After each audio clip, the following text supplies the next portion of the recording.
The New York Knicks had a very surprisingly good season last year, melting themselves into the top half of the Eastern Conference into the playoffs much earlier than anyone expected, and they continued to push forward and try to improve this team in this offseason, making some very strong moves and re-signing some of the key members of last year's team to try and remain a competitive team in the Eastern Conference that has improved a lot alongside them this summer.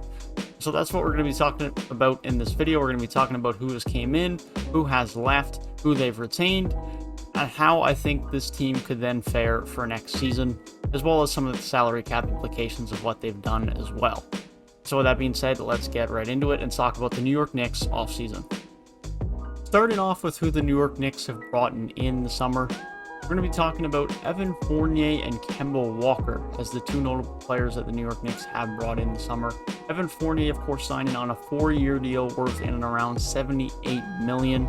Is a fairly steep price to pay.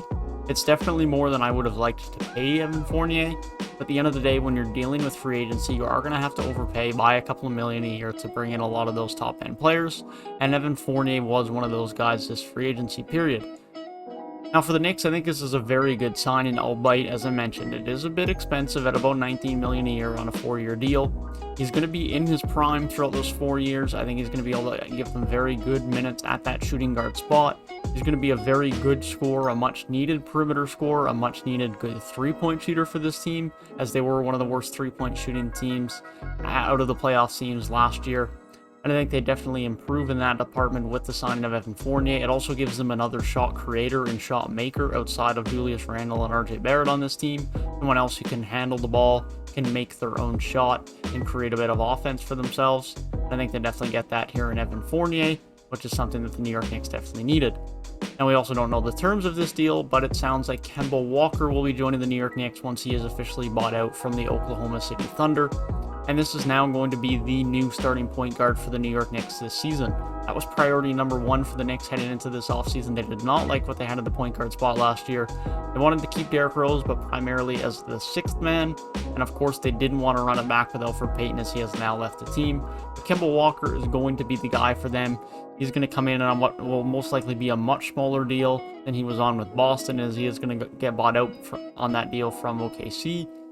He's going to add a nice veteran presence on this team, another good guy who can create their own shot, something that, again, this provides more depth. It makes it much harder to defend this team.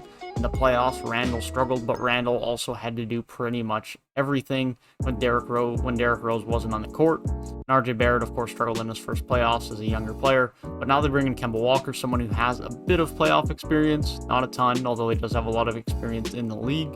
He gives him a lot of good three-point shooting, a bit of playmaking, a lot of perimeter shot creation, and ability to drive to the hoop as well. His defense has definitely improved. He's not as much of a liability as he once was. And so I think the defense does take a bit of a hit with the signing of Evan Fournier and Kemba Walker from one of the best defenses in the league that the New York Knicks had last year. But it's definitely still a top half defense at the bare minimum, if not a top 10. Of course, with Tom Thibodeau being the head coach, he's going to get the best out of that defense. But the three-point shooting drastically improves with Evan Fournier and Kemba Walker.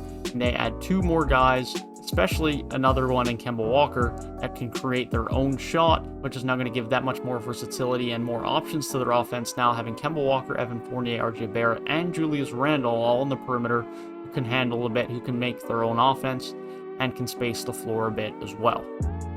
The key departures for the New York Knicks this summer is Reggie Bullock leaving to the Mavericks on a 3-year deal worth about $30 million, and Alfred Payton leaving to the Suns to be a backup point guard.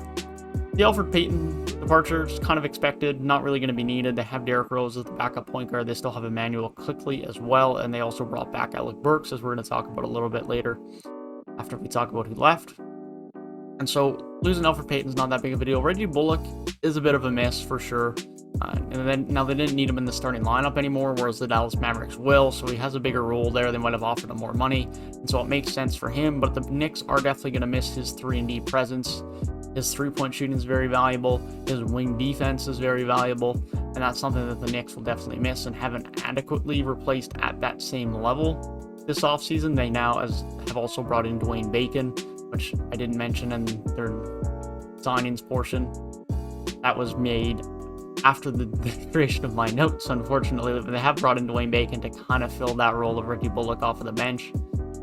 And he'll come in on a one-year deal and do his thing, but he's definitely not the quality of Reggie Bullock as far as a three-point shooter goes, especially, and neither as a defender nor as the size or length of a true small forward. And so they will definitely miss Reggie Bullock, but I think they'll still be fine in that regard, and they're still going to have a fine defense. And they've improved enough in the other areas in the three-point shooting, especially in their starting guards, that the three-point shooting has improved as far as I'm concerned and definitely won't take a hit. The other players that were on the roster last year that they have not re-signed is Frank Ntilikina, where I think they've just realized that he's not going to be a valuable NBA player, and the fact that he hasn't been signed yet pretty much signals that most of the NBA feels that way. And then less important rotational players are Theo Pinson, Norville Pell, and Jared Harper, none of which who played much last year, none of which have been signed to an NBA contract yet. The players that the New York Knicks have brought back: Derrick Rose on a 3-year, $43 million deal will continue to be their backup point guard. Towards the back half of the year and then the playoffs, you could argue Derrick Rose was the most valuable offensive piece on this team, and so bringing him back is very crucial. Nerlens Noel signs a 3-year deal worth $32 million, and I think he had a very good season last year. He played significant minutes with Mitch Robinson having a significant amount of time out due to injury last year. And so it'll be interesting to see now moving forward with Mitchell Robinson only having a year left on his deal, depending on how much he wants. He does have injury concerns. Whether this deal now means that they're willing to move on from Mitch Robinson, or if they want to go with the two-headed monster of Mitch Robinson and Nerlens Noel at the center spot.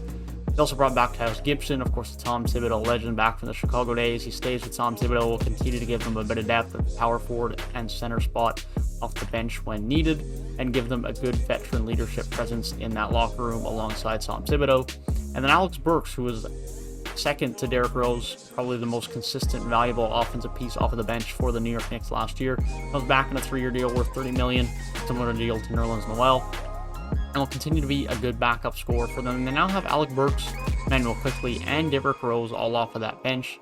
And so it leaves the Knicks in a scenario where they have a lot of good bench scoring at the guard spot moving into next season. But it's going to put them in a really good spot to have a solid bench as far as scoring goes. The defense, it won't be as good as the starters, but I think it's Tom Thibodeau. They're still going to be good. They have two good rim protectors in Nerlens Noel and Mitch Robinson.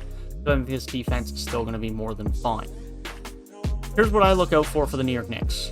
How does the offense work now with Kemba Walker, Evan Fournier, RJ Barrett, and Julius Randle? And I don't mean that in a bad way. I just mean they're going to have to figure it out, because that's two more pieces now that are going to want a lot of touches, a lot of shots, a lot of time on the ball, a lot of attention on the offensive ends. They are going to have to find that balance and get that chemistry. How are they going to fill their depth on the wing? Because Lucian Reggie Bullock is going to hurt. Dwayne Bacon isn't a natural small forward, but may have to play there. And Kevin Knox step up. Can Obi Toppin step up? Is Tom Thibodeau actually going to trust those young guys and play them? That's kind of the things that you need to look out for the Knicks as far as their wing depth this season.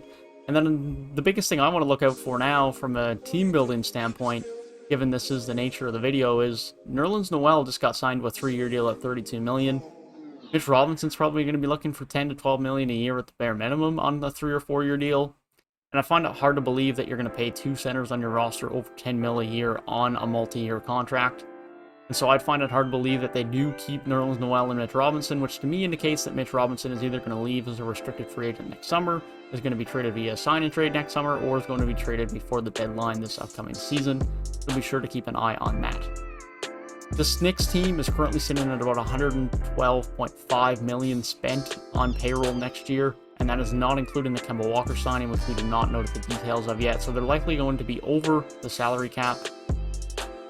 They're currently spending $114 million, and the salary cap is set at $112.4. So they are currently a bit over the salary cap, but they're a ways under this tax threshold set at 136.6. Assuming the Kemba Walker deal is around $20 million or less, which I would presume it is, then the New York Knicks will remain under the salary cap, or under the luxury tax for next season. That being said, this New York Knicks team is going to be very good next year. I will give further thoughts as we move towards the season and I do a season preview for them. But let's just remember the East improved in a lot of areas this season. And I think it's going to be a tough go for the Knicks next year to have the same success that they did last year. I'm not saying they won't make the playoffs. I'm just saying don't count them as a top 4 seed in the Eastern Conference next year. The Bulls got better. The Raptors are back in Toronto. Indiana can hopefully have a little bit more health. Miami are a lot better. The Hawks are another year of experience down the road. It's going to be a tough battle out in the East. It's going to be a fun battle out in the East, and the Knicks are definitely going to be a part of it, and they've definitely had a good start to the offseason to do so. With that being said, that is my thoughts on the New York Knicks offseason. Let me know your thoughts down in the comment section on how the New York Knicks have done so far throughout the offseason. I'm going to be doing a few more of these videos throughout the next few days on some other teams in the league that I think have had fairly interesting or noteworthy offseasons. I'm not going to be doing this for every team, but I do want to do a handful, and the New York Knicks are the first of a few. That being said, I hope you guys have a great rest of your day, and I will see you guys in the next one.